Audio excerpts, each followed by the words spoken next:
que é básico, afinal de contas, para poder cantar? Será que você tem condições? Será que qualquer pessoa tem condições? Há controvérsias. Existem, na minha visão, 3 pontos básicos, assim, tipo, básico, que para cantar tem que ter. Será que você tem? Vamos ver nesse vídeo. Eu sou Júlia Anjos e esse é o canal Maria Perguntadeira. Nosso objetivo aqui não é fechar as questões, mas pensar nas possíveis respostas para cada pergunta. Então, vamos começar falando dessas 3 coisas básicas para cantar bem. Algumas pessoas pensam assim: eu não tenho uma boa voz. Com essa vozinha que eu não tenho uma boa voz, eu não tenho uma voz bonita. Primeiro que o conceito de bonito é um pouco abstrato, concordam?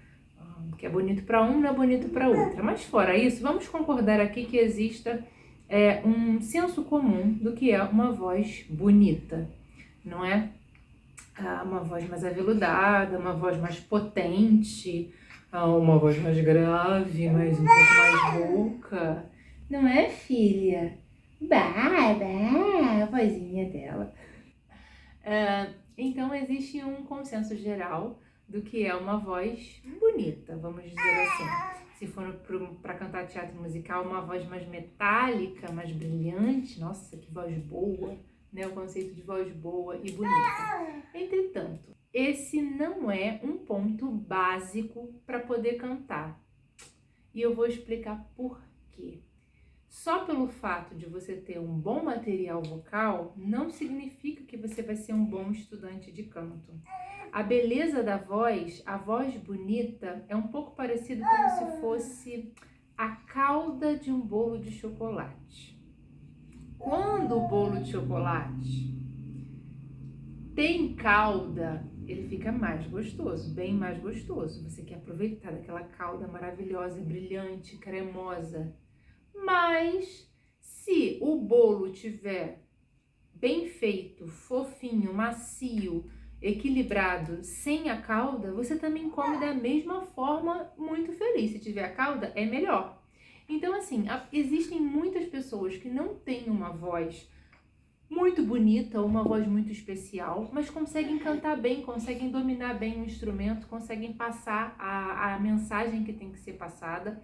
E é como se fosse esse bolo de chocolate muito bem feito. A voz não é nada de espetacular, mas ela entrega, ela consegue fazer um bom trabalho com aquilo. Eu vou dar um exemplo de um cantor muito famoso no Brasil, aqui em Portugal também é conhecido, que, a meu ver, não tem uma voz muito bonita, né? Uma voz que chama atenção pela beleza.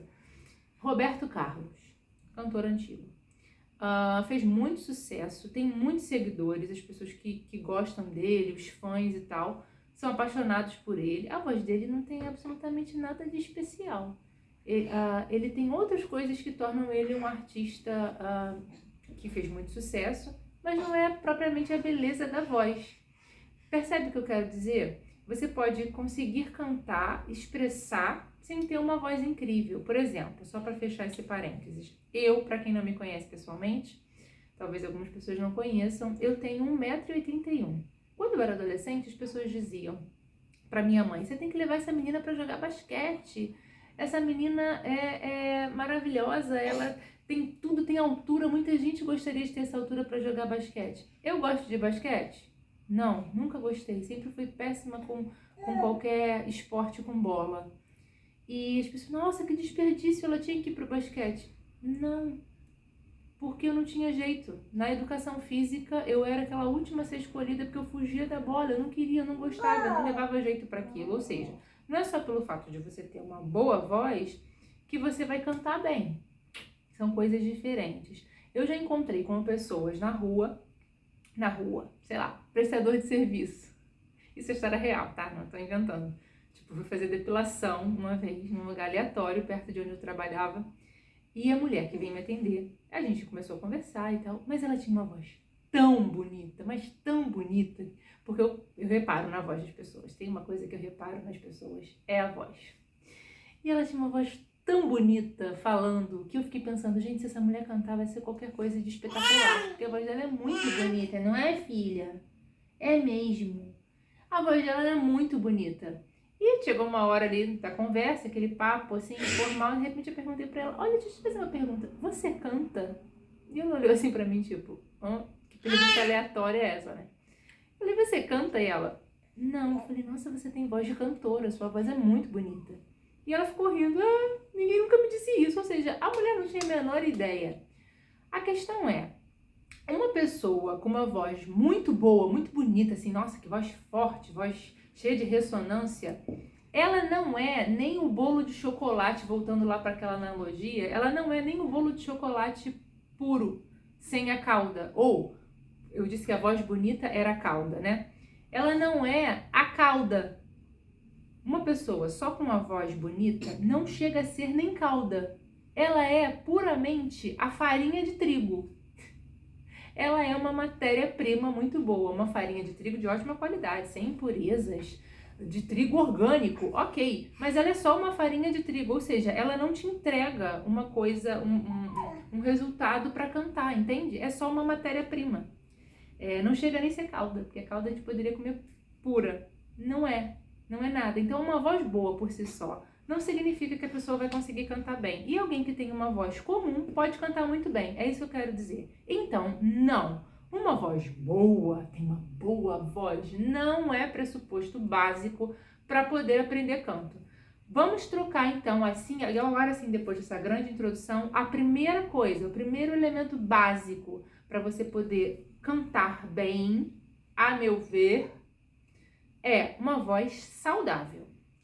Se vier para mim um aluno, e agora falando do aprendizado de canto, que eu percebo que a voz tem rouquidão excessiva, é uma voz que está tremida, é uma voz que apresenta alguma doença, vamos dizer assim, aquilo não é básico, não é um pressuposto para poder começar um trabalho, porque a técnica vai exigir vários ajustes, vários controles, vários mecanismos ali, que em cima de um material, vamos dizer assim, de uma voz que já está doente, que possa ter um calo, uma fenda, alguma coisa que pode ser corrigida, não vai funcionar e pode até agravar mais o quadro. Então, a primeira coisa, isso para mim é um pressuposto, é uma coisa básica. Para você poder cantar, você precisa ter uma voz saudável, né? E isso não é pouca coisa, porque tem muita gente aí que está com a voz bem estragada, seja por causa do trabalho, seja por causa de qualquer outra coisa aí da vida, cigarro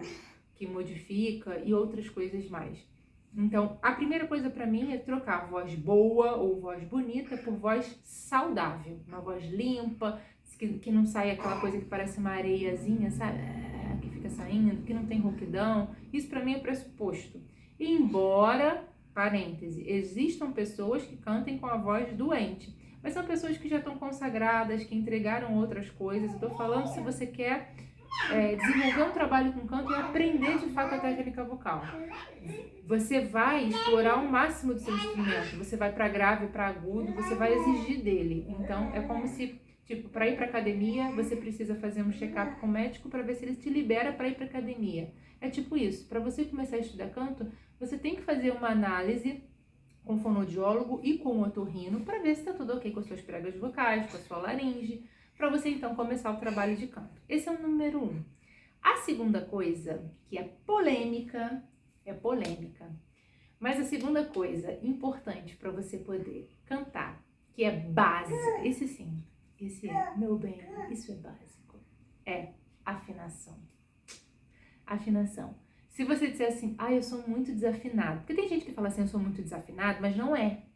Ou seja, a pessoa não tem musicalidade, não tem prática com canto. Ela fala, eu sou muito desafinada. Não, quando você repete uma melodia, quando você fala uma melodia e pede para ela repetir, ela consegue repetir igual, com aquela mesma frequência. Então, isso não é desafinação, tá? Desafinação é quando eu faço para você, repete para mim, tarará, e a pessoa faz, tarirá, faz outra coisa completamente diferente e não percebe que está diferente.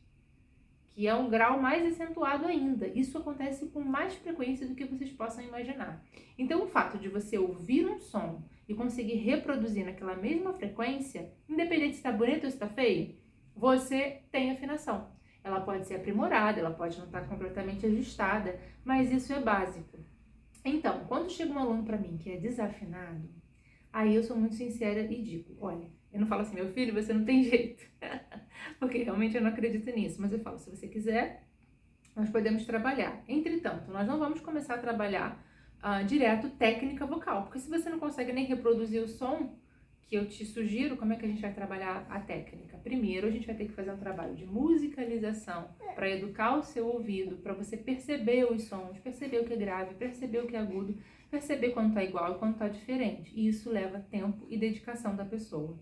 Então, se você é afinado, se você consegue reproduzir o som, você já tem um ótimo ponto de partida para começar a cantar, aprender a cantar, tá? E a terceira coisa, que também é muito importante, mas as pessoas quase não falam sobre isso, é o quê? A terceira coisa é, para cantar, você precisa ter uma boa dose de cara de pau. Sim, sim. Por quê? Se você for uma pessoa, não interessa se você é tímido, extrovertido, essa não é a questão. Independente se você é tímido ou não, você precisa, para cantar, estar disposto a se expor. Porque a voz é o nosso corpo, somos nós. É diferente de qualquer outro instrumento que você... O instrumento está na sua frente, que entre você e o público existe um outro objeto, uma guitarra, um teclado, um saxofone, que está fazendo uma intermédio ali, intermediação entre você e o público. No canto não tem isso, meu amigo. É você e o público. Então você precisa ter uma boa dose de cara de pau, porque o som que está saindo não é de um objeto que você está manipulando. O som que está saindo é de dentro do seu ser. É o seu corpo. É a mesma voz que você usa para se comunicar no dia a dia e de repente você vai transformar aquilo em música. É muita exposição. É exposição de você mesmo. É bizarro. Numa banda, por exemplo, quando você vê uma banda tocando, uma banda cantando, quem é que se destaca mais? Os olhares das pessoas geralmente vão para o vocalista da banda. Pode ter um baterista espetacular, pode ter um baixista espetacular. Geralmente, o grande público vai lembrar do vocalista, tá? Porque a voz, ela tá ali com aquela mensagem e ela... Naturalmente, as pessoas vão olhar mais para quem está cantando. Então, você precisa ter coragem. Para cantar, é preciso ter coragem, mesmo que seja só na aula de canto. Mesmo que você não queira ser um grande cantor famoso, não interessa. Para você entrar numa aula de canto e cantar e fazer aqueles exercícios malucos, você tem que ter coragem de escutar a sua própria voz e falar, assim, da sua autocrítica, não gritar e falar assim para você, o que você está fazendo? Porque eu percebo que muitas pessoas ficam muito contidas. Eu dou aula para muitas pessoas que não são cantores profissionais e a pessoa fica, eu não vou fazer isso, tipo, quem sou eu para querer fazer uma coisa assim? Não, eu vou cantar tudo baixinho, tudo pequenininho, a minha voz é assim. Não! Você tem que explorar seu instrumento, você tem que ter cara de pau para jogar essa voz para fora. Tem que ter cara de pau, já vai com isso na sua cabeça. Se você tiver assim, não, eu só quero cantar pequenininho, não vai dar muito certo, não. Na minha experiência, não vai dar muito certo. Você tem que estar disposto a experimentar coisas, sabe? Experimentar, ver o que vai acontecer com a sua voz. Tá bem? Então, são esses 3 pressupostos. Recapitulando. Voz saudável, afinação e cara de pau. Espero que tenham gostado desse conteúdo, desses pontos básicos, tá bem? Me conta se você tem essas 3 coisas, se te falta alguma coisa, o que você acha? Você concorda comigo? Ou discorda, acha que não tem nada a ver? Diz alguma coisa, tá bem? Um beijinho e até a próxima. Tchau!